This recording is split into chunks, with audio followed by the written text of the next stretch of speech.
to my YouTube channel. So ಇವತ್ತು ನಾವು ನಮ್ಮ ಮಾವನ ಮನೆಗೆ ಹೋಗ್ತಾ ಇದ್ದೀವಿ.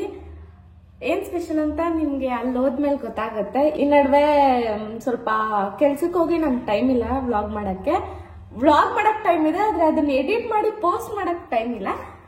ಸೊ ನಾನು ಟ್ರೈ ಮಾಡ್ತೀನಿ ಫುಲ್ ಕನ್ಸಿಸ್ಟೆನ್ಸಿ ಮೇಂಟೈನ್ ಮಾಡಕ್ಕೆ ನನ್ನ ವಿಡಿಯೋಸ್ನ. ಅಕಸ್ಮಾತ್ ಆಗಿಲ್ಲ ಅಂದ್ರೆ ನೀವು ಅರ್ಥ ಮಾಡ್ಕೊಳ್ಳಿ, ಹಂಗೆ ಸಪೋರ್ಟ್ ಮಾಡ್ತಾನೆ ಇರಿ. ಓಕೆನಾ? ತಾತನ್ ತೋರಿಸ್ತೀನಿ ನಿಮ್ಗೆ. ನಾನು ನಾಯ್ನಾ ಅಂತ ಕರಿತೀನಿ. ಹಾಯ್ ಮಾಡು ಅಂದೆ. ಹಾಯ್. ಸೊ ನಮ್ಮ ಹಾಯ್ ಮಾಡ್ತಿದ್ದಾರೆ. Full colour difference, white black. ಹೆಂಗೆ ಕಾಂಟ್ರಾಸ್ಟಿಂಗ್ ಕಲರ್, ನಾವು ಕಾಂಟ್ರಾಸ್ಟಿಂಗ್ ಕಲರ್. ಸೂಪರ್. ಇದು ಕಾಂಟ್ರಾಸ್ಟಿಂಗ್ ಕಲರ್, ಇದಕ್ಕೆ ಆಪೋಸಿಟ್. ಸೊ ಎಸ್, ಇವಾಗ ನಾನು ತೋರಿಸಿ. ಇವಾಗ ಇವರೆಲ್ಲ ಇನ್ನು ರೆಡಿ ಆಗಿಲ್ಲ, ರೆಡಿ ಆಗಿ ಬರ್ತಾರೆ, ಆಮೇಲೆ ತೋರಿಸ್ತೀನಿ. ಇದು ಆಕ್ಚುಲಿ ವ್ಲಾಗ್ ಮಾಡ್ತಿರೋದು ಯಾರ್ ಫೋನ್ ಅಂತ ನಿಮ್ಗೆ ಗೊತ್ತಿರುತ್ತೆ. ನಿಮ್ ಹತ್ರ ಹೇಳ್ಕೊಬೇಕು ಅಂತ ಅನ್ಸ್ತು, ಅದಕ್ಕೆ ಹೇಳ್ಕೊಂತ ಇದ್ದೀನಿ. ನಮ್ಮ ಮನೇಲಿ ನಾವು 3 ಜನ ಹೆಣ್ಮಕ್ಳಲ್ವಾ, ಸೊ ಅವ್ರಿಬ್ರು ಏನೇ ಮಾಡಿದ್ರು ಲೆಕ್ಕಕ್ಕಿರಲ್ಲ. ಇಷ್ಟು ಫಸ್ಟ್ ನಮ್ಮ ಮನೇಲಿ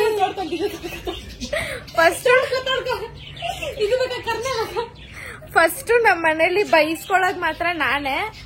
ಏನೇ ತಪ್ಪು ಮಾಡಿದ್ರು ಅದಕ್ಕೆ ಬೈಯೋದ್ ನನ್ನನ್ನೇ, ಅವ್ರು ತಪ್ಪು ಮಾಡಿದ್ರು ಬೈಯೋದ್ ನನ್ನನ್ನೇ. ನಿಜ ಒಪ್ಕೊ, ನೀನ್ ಬೈತೀಯ ಇಲ್ವಾ? ಅದ ಹೆಂಗೆ ರೆಡಿ ಆಗಿದ್ರು ತುಂಬಾ ಮುದ್ದಾಗಿ ಕಾಣೋದು ನಮ್ಮ ಮನೇಲಿ ನಮ್ಮಮ್ಮ. Very cute YONO. ಏನ್ ಲಕ್ಷಣವಾಗಿದಾರೆ ನೋಡಿ ನಮ್ಮ ಭಾರತೀಯ ನಾರಿಯರು. ನೀನಲ್ಲ ಬಿಡು ನಮ್ಮಮ್ಮ. ಹೆಂಗಂತೈತ್ ನಮ್ಮ ಅಜ್ಜಿ, ರಂಬೆ ರಂಬೆ. ಚೆನ್ನಾಗ್ ಕಾಣ್ತಿದ್ಯಾ ಬಾಜಿ.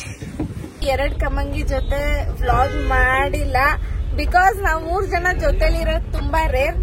ಸಂಡೇಸ್ ಮಾತ್ರ ಜಾಸ್ತಿ ಬಿಸಿ.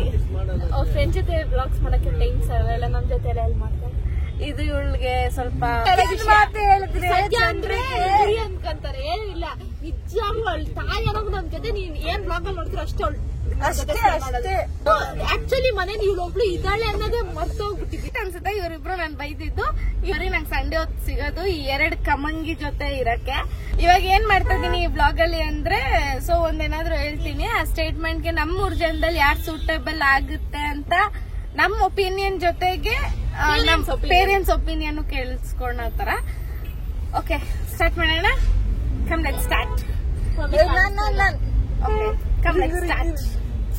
ಮನೇಲಿ ತುಂಬಾ ಸೈಲೆಂಟ್ ಯಾರು? ಪ್ರಕಾರ ಸೈಲೆಂಟ್ ಅಂದ್ರೆ ನಮ್ 3 ಜನದಲ್ಲಿ ಯಾರು ಇಲ್ಲ. ನಿನ್ ಪ್ರಕಾರ? ಆಕ್ಚುಲಿ ನಾನು ಇಲ್ಲ, ನಾನು ಸೈಲೆಂಟ್ ನಮ್ಮ ಮನೇಲಿ. ಸೊ ನಮ್ಮಿಬ್ರಿಗೂ ಅನ್ನಿಸ್ತಾ ಇಲ್ಲ ಅಂದ್ರೆ ಅವಳು ಸೈಲೆಂಟ್ ಅಲ್ಲ ಅಷ್ಟೇ. ಮೂವರಲ್ಲಿ ಯಾರು ಸೈಲೆಂಟ್? ಮೆಜಾರಿಟಿ ತರಲೆ ಯಾರು? ಇದಕ್ಕೆ ನನ್ನ ಒಪಿನಿಯನ್ ಬಂದು ನಾನೇ. ಪವಿನ್ ಕೇಳು ಅಂದಿದ್ದು, ಪವಿ ಅಂತ ಅಲ್ಲ ನಾನು ಹೇಳಿದ್ದು. ನನ್ನ ಪ್ರಕಾರ ಸಂಧ್ಯಾ ಅಮ್ಮ. ನಿಂದಾಯ್ತು ಚಾನ್ಸ್, ಹೋಗು. ಅಜ್ಜಿ ಯಾರಜ್ಜಿ?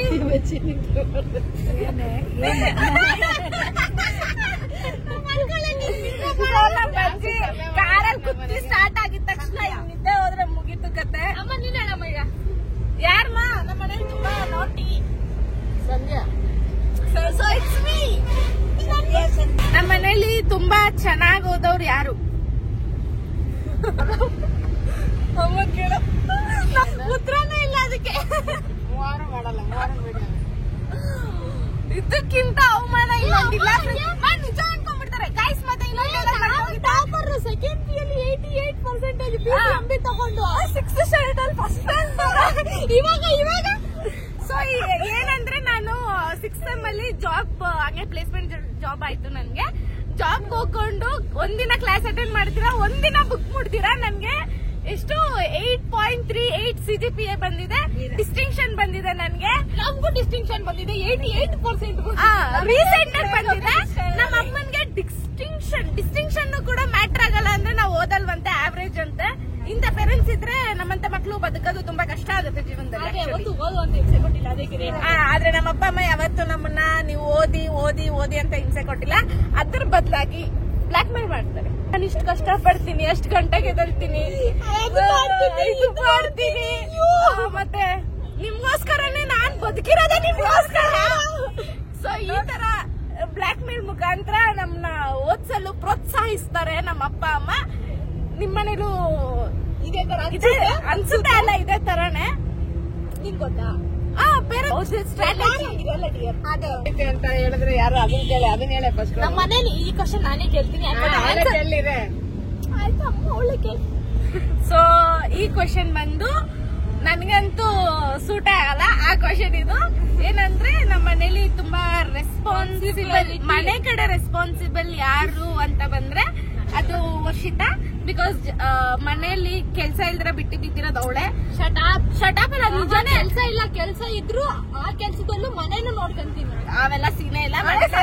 ಖಾಲಿನ ಬಿಟ್ಟು ಬಿದ್ದಿದ್ದಾಳೆ, ಖಾಲಿ ಬಿಟ್ಟು ಬಿದ್ದಿದ್ದಾಳೆ. ಅದಕ್ಕೆ ಮನೆ ಕಡೆ ನೋಡ್ಕೊಂತಾಳೆ. ನಾನು ನೋಡ್ಕೊಂತೀನಿ.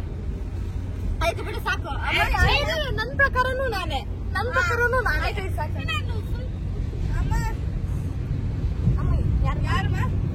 ಏನು ಮನೆ ಕಡೆನಾ? ಮನೆ ಕಡೆ ಜವಾಬ್ದಾರಿ ಅಂತ ಹೇಳಿದ್ರೆ ವರ್ಷಿತಾನೆ.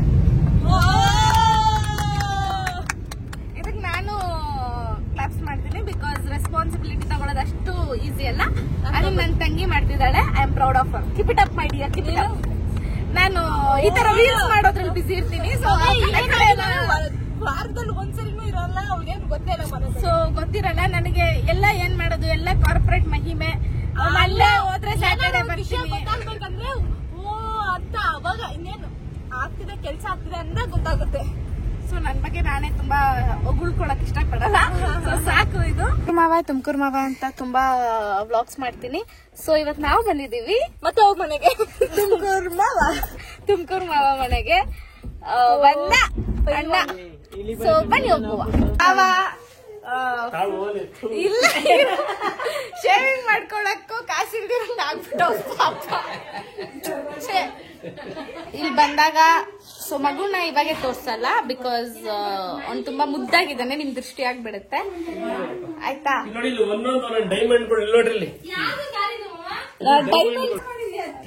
ನಾನ್ ಯಾರು ಅಂತ ನಿಮ್ಗೆ ಗೊತ್ತಾಗಿರುತ್ತೆ. ಇದು ನಮ್ಮ ಮಾಮ. ಸ್ವಲ್ಪ ಫಿಂಗರ್ ತೋರಿಸ್ತೀಯಾ ನೀನ್ ಯಾರು ಅಂತ? ಅಲ್ಲಿ ಫಿಂಗರ್ ತೋರ್ಸು. ಇದು ನಮ್ಮ ಮಾವ, ಇದು ನಾನು ಈ ಕಡೆ ಇದೀನಲ್ಲ. ಎಲ್ಲೋ ಡ್ರೆಸ್ ನಂದು, ಇದು ಪಕ್ಕದ್ದು ಚಿಕ್ಕ. ನಾನು ಇದು ನಿದ್ದೆ ಕಣ್ಣಲ್ಲಿ ಎಬ್ರಿಸ್ಬಿಟ್ಟು ಫೋಟೋ ಇಡ್ಸಿದ್ದಾರೆ. ಇದು ನಾನು, ಇದು ವರ್ಷಿ, ಇದು ಪವಿ. ನಮ್ಮಮ್ಮ ಹೂ ಇದ್ದಂಗಿತ್ತು. ಇವಾಗ ನೋಡಿ ಪಪ್ಪನ್ ಕಟ್ಕೊಂಡ್ಬಿಟ್ಟು ಹೂಕೋಸಾಗ್ಬಿಟ್ಟೈತೆ. ಎಷ್ಟು ಸೋಂಬೇರಿಗಳಂದ್ರೆ ಆ ಸ್ಲಿಪ್ಪರ್ ನೋಡಿ, ನಮ್ಮ ಮಾವನ್ ಸ್ಲಿಪ್ಪರ್ ಹಾಕೊಂಡವಳು. ಕಾರಲ್ಲಿ ಇತ್ತು ತಾನೆ, ಹಾಕೊಂಡ್ ಬರ್ಬೋದು ತಾನೆ ನಿಂದು. ಹಂಗೆ ತುಮಕೂರಲ್ಲಿ ತೋಟಗಳ್ಗೇನ್ ಕಮ್ಮಿ ಇಲ್ಲ. ಇಲ್ಲೊಂದು ಅಡಿಕೆ ತೋಟ ಇದೆ. ಈ ನಾವು ಬಂದಾಗೆಲ್ಲ ಮಾವನ್ ಮನೆಗೆ ಇಲ್ಲಿ ಒಂದು ಫೋಟೋ ಶೂಟ್ ಮುಗಿಸ್ಕೊಂಡಿರ ಮನೆಗೆ ಹೋಗಲ್ಲ. ಅಂದಾಗ ಇವ್ನು ನನ್ನ ತಮ್ಮರಾಯ. ಹಾಯ್ ಮಾಡು ಬಂಗಾರ. ಹಾಯ್. ಸೊ ಇವ್ನು ನನ್ನ ತಮ್ಮ. ಮಾವ ಮನೇಲಿ ಟೈಮ್ ಸ್ಪೆಂಡ್ ಮಾಡಿ ಮನೆಗಂತೂ ಹೊರಟ್ವಿ.